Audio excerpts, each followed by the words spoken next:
Hello दोस्तों, मैं DP Yadav आपकी अपनी यूट्यूब चैनल धीरेन्द्र विजय भोग क्लासेस पर आप सभी का स्वागत है। आप लोग कैसे हैं? आई होप आप लोग बहुत अच्छे होंगे। चलिए आज हम 69,000 की थर्ड चयन सूची एवं एमआरसी मैटर को कवर करते हैं। बहुत से हमारे साथी जो है कह रहे थे सर आप जो है एमआरसी पर न्यूज़ नहीं कवर करते हैं, न्यूज़ नहीं देते हैं। तो अभी इसके पहले जो है एमआरसी पर न्यूज़ नहीं रहती थी, इसलिए हम न्यूज़ नहीं दे पाते थे। अब एमआरसी पर जो है एनसीबीसी पिछड़ा वर्ग आयोग के द्वारा जो है एक लेटर निकाला गया है। उसमें साफ साफ लिखा गया है कि कितने जो है पद का जो है नुकसान हुआ है आरक्षित वर्ग के लोगों का। तो उसमें चलिए हम जो है आप लोगों को बताना चाहते हैं, उसका पूरा जो है डिटेल में बताना चाहते हैं। आप लोग थोड़ा से सब्र बनाए रखिएगा, जो है धैर्य बनाए रखिएगा। ये जो है 10 से 12 मिनट का वीडियो होगा, लेकिन एक एक पॉइंट हम क्लियर कर देंगे। अगर आप लोग हमारे चैनल पर नए हैं, चैनल पर पहली बार विजिट कर रहे हैं, तो इसी तरह की लेटेस्ट अपडेट एवं math, reasoning, GK, GS, current affairs सभी फ्री क्लास पाने के लिए हमारे चैनल को सब्सक्राइब कर लें और अपने दोस्तों के साथ भी शेयर करें, जिससे हमारे द्वारा अपलोड की गई वीडियो सबसे पहले आप तक पहुँचे। चलिए देर न करते हुए हम अपनी बात को स्टार्ट करते हैं। एनसीबीसी आयोग द्वारा क्या जो है दिया गया है, आदेश दिया गया है, उसको हम कवर करते हैं। इसमें दिया गया है शिकायतों का संक्षिप्त विवरण। उक्त प्रकरण में शिकायतकर्ता द्वारा अवगत कराया गया है कि शासनादेश संख्या 2056/68/4/2018 शिक्षा अनुभाग 4 दिनांक 1/12/2018 दिनांक 1/12/2018 द्वारा निर्गत निर्देश के अनुपालन में सहायक अध्यापक भर्ती परीक्षा 2019 उत्तर प्रदेश बेसिक शिक्षा परिषद द्वारा संचालित परिषदीय विद्यालयों में प्राथमिक विद्यालयों में सहायक अध्यापकों के कुल 69,000 पदों पर भर्ती के लिए परीक्षा आयोजित की गई थी। उपरोक्त भर्ती प्रक्रिया में आरक्षण के संबंध में अत्यधिक अनियमितताएं की गई, जिसके परिणाम स्वरूप हजारों पिछड़े वर्ग के अभ्यर्थियों के आरक्षण के लाभ पाने से वंचित रह गए।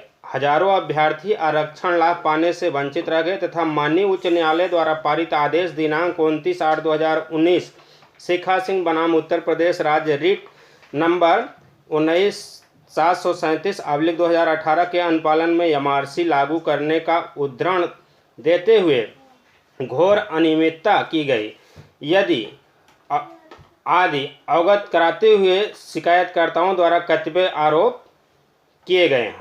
अब इसका नेक्स्ट पार्ट है, आरक्षण का नियम यह निर्धारित करता है कि यदि आरक्षित वर्ग के व्यक्ति को योग्यता के आधार पर खुली प्रतियोगिता में सामान्य उम्मीदवारों के साथ चुना जाता है, तो उस स्थिति में आरक्षित रिक्तियों की ओर समायोजित नहीं किया जाएगा, अर्थात उसे अनारक्षित की ओर समायोजित किया जाएगा। रिक्त पद भले ही उसके पास आरक्षित श्रेणी के उम्मीदवार हों। इसलिए इस सिद्धांत के अनुसार यदि आरक्षित श्रेणी का कोई उम्मीदवार अनारक्षित श्रेणी के उम्मीदवार के लिए कट ऑफ अंक प्राप्त करता है, तो उसकी उम्मीदवारी को अनारक्षित श्रेणी में माना जाएगा और परिणामी रिक्ति के परिणाम स्वरूप आरक्षित वर्ग में परिणामी रिक्ति का उपयोग अन्य आरक्षित श्रेणी के उम्मीदवार द्वारा किया जाएगा।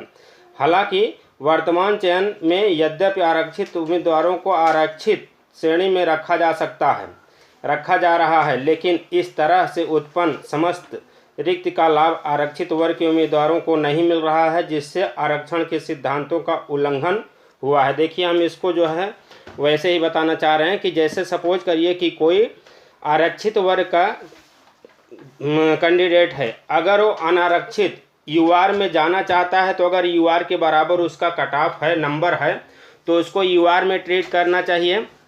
लेकिन इस 69,000 भर्ती में जो है उसको यूआर में ना ट्रीट करके, जबकि आरक्षित वर्ग जैसे मान लीजिए जो आरक्षित वर्ग का कैंडिडेट है वो अनारक्षित वर्ग से ज़्यादा नंबर पाया है, उसके बराबर पाया है, फिर भी उसको जो है उसमें यूआर में ना ट्रीट करके उसको अपने ही कैटेगरी में ट्रीट किया गया है, जिससे जो है कम गुणांक वाले, कम नंबर वाले छात्रों का जो है नुकसान हुआ है। इसमें यही जो है बताने की कोशिश की गई है इस पार्ट में। फिर इसका नेक्स्ट पॉइंट है, हम देखते हैं नेक्स्ट पॉइंट कह रहा अनारक्षित उम्मीदवारों के लिए निर्धारित कुल पदों में से यानी 34,589 पदों में से विभाग द्वारा तैयार अंतिम सूची में क्रमांक 1 से 34,589 तक कुल सामान्य उम्मीदवारों की संख्या 19,805 बताई गई है।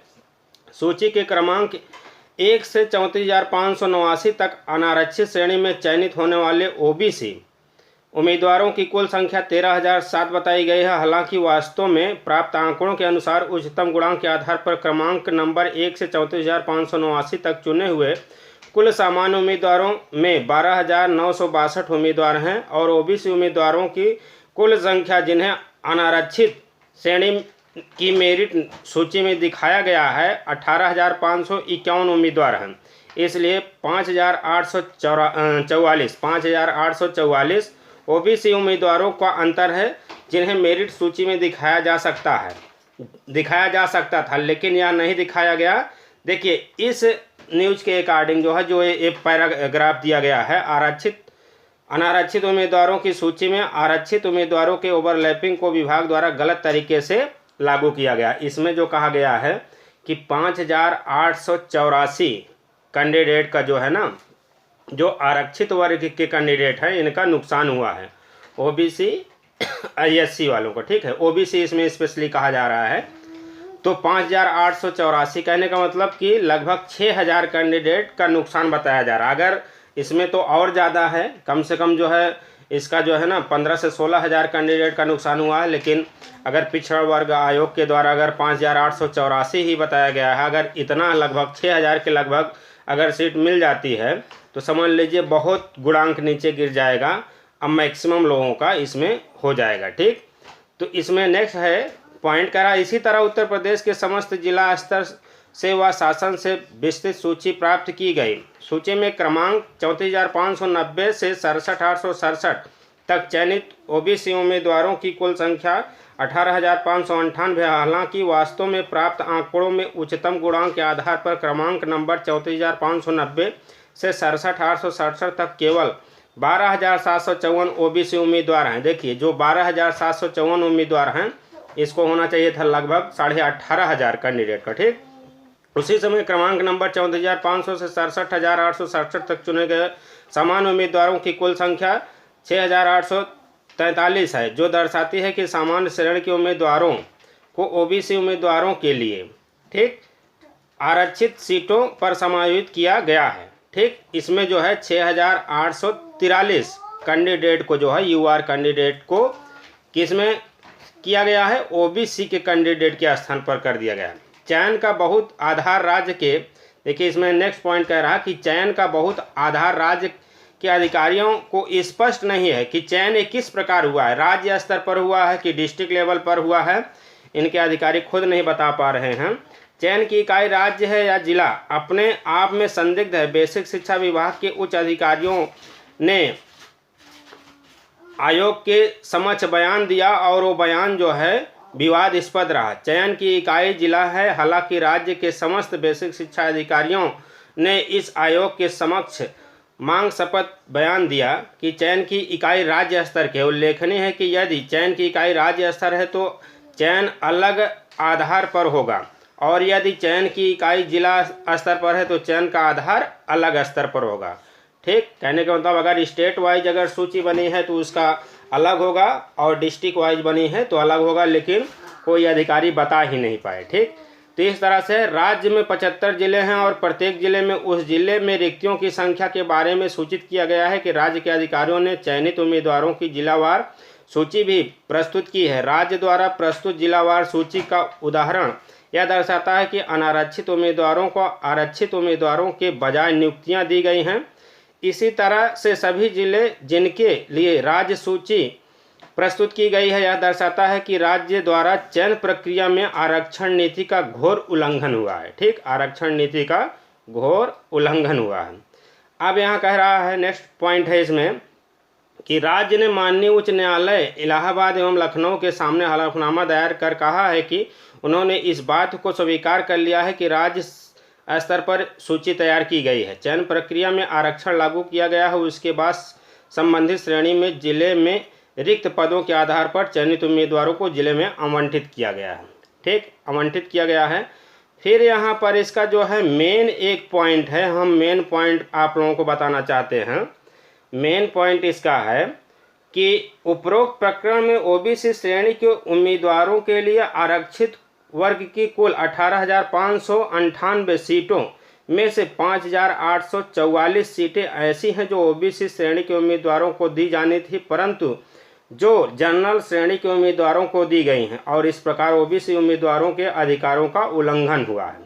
ठीक, आयोग द्वारा प्रश्नगत मामले में विस्तृत जांच की गई है, जिसमें भारत के संविधान के अनुच्छेद 14, 15 एवं 16 आदि का उल्लंघन परिणाम स्वरूप पूर्वोत्तर तत्वों के आधार पर जिन अधिकारियों द्वारा आरक्षण नीति नियम और नियमों का उल्लंघन किया गया है, उन पर कठोर से कठोर कार्रवाई की जाएगी, जिनके द्वारा देखिए ये 15 दिन के अंदर जो है एनसीबीसी ने 15 दिन के अंदर बोला है सरकार को कि 15 दिन के अंदर ये जो लगभग 6,000 के लगभग पद का जो है इधर उधर हुआ है, उसको जो है 15 दिन के अंदर आप जो है पूरा क्लियर करिए, और नहीं तो इस पे विशेष कार्रवाई की जाएगी।